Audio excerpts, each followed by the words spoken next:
Thank you for tuning in to the MacroView Television. And this is the Taiwan Outlook, and I'm your host, Wu Ruiguo.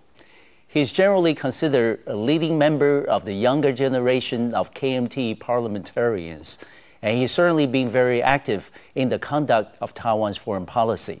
He is Dr. Justin Chou, a member of the Legislative Yuan in Taiwan, to be our special guest on today's program. Justin, welcome to our program. Hi, Raymond. Hi, everybody. Hello. Yeah. Yes. Justin, I know that you have been recently on that trip with President Ma Ying-jeou to Central America.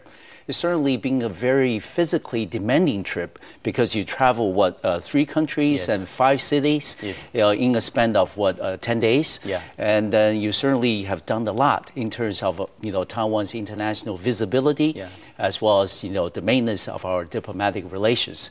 Can you share with us some of the highlights and the experience from that trip? Well, I didn't do a lot. The President Ma did a lot. Modest. Yeah, and just try to assist. And as the chairman of the Foreign Affairs Committee of the Legislative Yuan, and I'm honored, to join this trip. That's the first time ever, for the President Ma's overseas trip as the legislator, traveling with him. Yeah. Yes. So for me, that's most important things, try to review the past year. Our new national policy for the pragmatic diplomacy. Yes. Or we can say flexible diplomacy. Yes. We are seeking for like a diplomatic truth with mainland China. Then we can hope develop more and more economic relationship with other countries as well and mainland China as well. So I review this, and also I try to listen some voices of overseas diplomat represent the Republic of China, of Taiwan, and I try to hear what they thought about this new policy. And also I try to reach our counterpart, some of the congressmen or the senators on our friendly allies overseas, and I try to know better about what they think about our new policy. Yes. And all the outcome and answers is positive. Very positive. So I feel like it's very worthy to join this trip, and especially I can predict that in the future I think our diplomatic relationship will get better and better because we just totally have the new vision. Yes. And we try to don't make the same mistake for the past 8 years. Exactly. And we succeed at this trip. Okay. We understand that since President Ma Ying-jeou became the president roughly about a year ago, there's been a lot of progress, positive progress in cross-strait relations. Certainly what you mentioned earlier about flexible diplomacy and also diplomatic truce are very integral part of President Ma's overall foreign policy, for Taiwan, for the Republic of China. And for that matter, do you think that most of the diplomatic allies, especially in Central America, that used to, be involved in so-called checkbook diplomacy, and now they would need to change the nature of the relations with, with Taiwan, to be on mutual benefit, to be on win-win situation. No longer we engage in a cutthroat competition with Beijing. Do you think that most of these diplomatic allies are reacting well to the progress that we made in cross-strait relations? So far, yes. Yes. It is, on this trip, to the different 3 countries, like Belize, like Guatemala, and El Salvador. Yes. And all these 3 countries give me very positive reaction about the new policy. Like President Ma ever mentioned about, before we give the money. Yes. You just, announce how much you need. Want, and we just gave that. And those 2 didn't go through all the legislative process. So that's why I make some mistakes, especially some international scandals. And in Legislative Yuan, we feel so embarrassed, some of course. I feel it's unbelievable. Yes. And now I think we change a new policy, such an example like that. Before we gave money, we gave check, or give loan. Other words, we didn't do anything. No. But now, we gave the tools.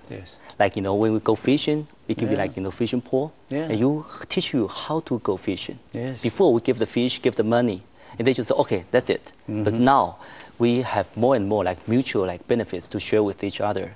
We send something the techniques, the special techniques, some expertise about helping them do the agricultural things, the technical things.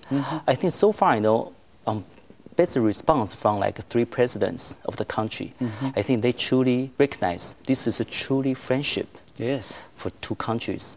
So that's why, I supervise this kind of, the bilateral relationship. Answer still positive. Because I can see their eyes, I can hear their voices, I can see the truly the friendship shared with each other.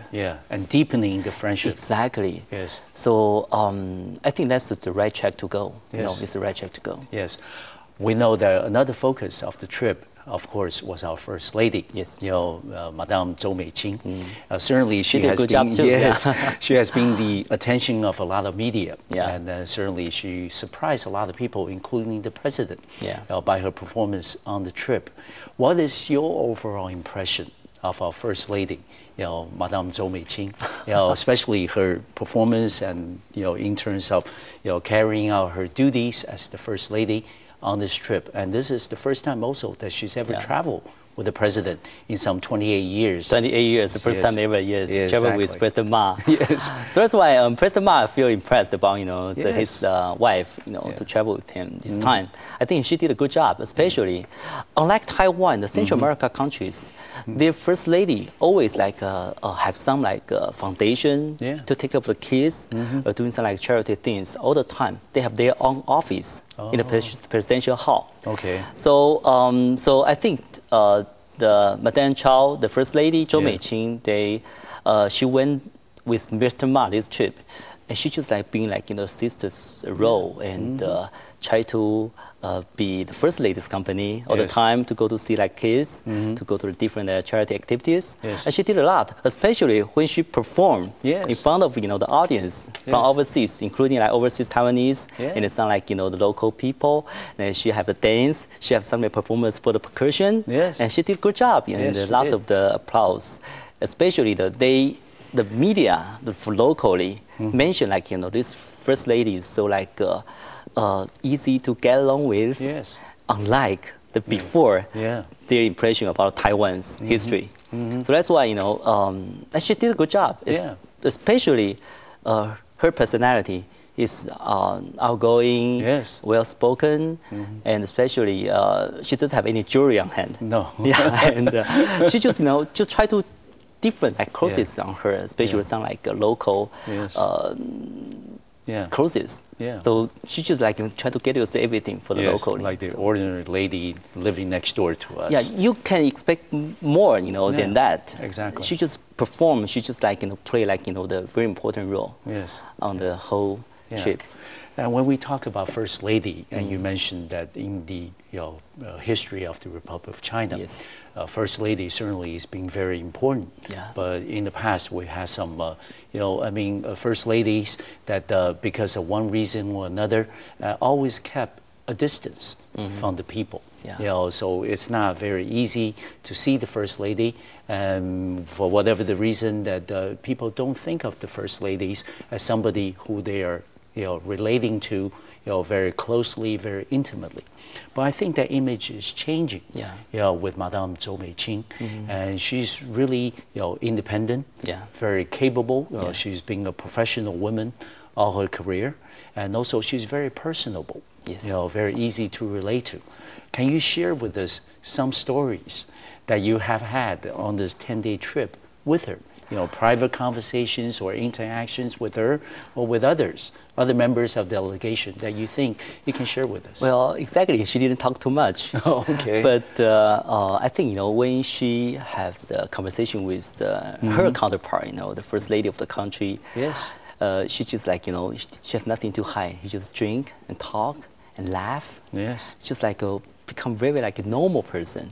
So I think that's the why everybody thinks she is different, because everybody think traditional Chinese society or Taiwanese palace culture, something like that. The First Ladies have some secret and something behind the curtain, something like that. But now everybody just say, oh, he's an independent woman. Now it's being very much the First Lady and still be her own, be herself. And of course, we have some private conversation with her, but he only focused on the culture, focused on the charity, focus on what we can do for improve more bilateral relationship between these two countries on other sides, not only for like political sides. Yeah, but so some welfare improvement and something like international charity or something like education, whatever.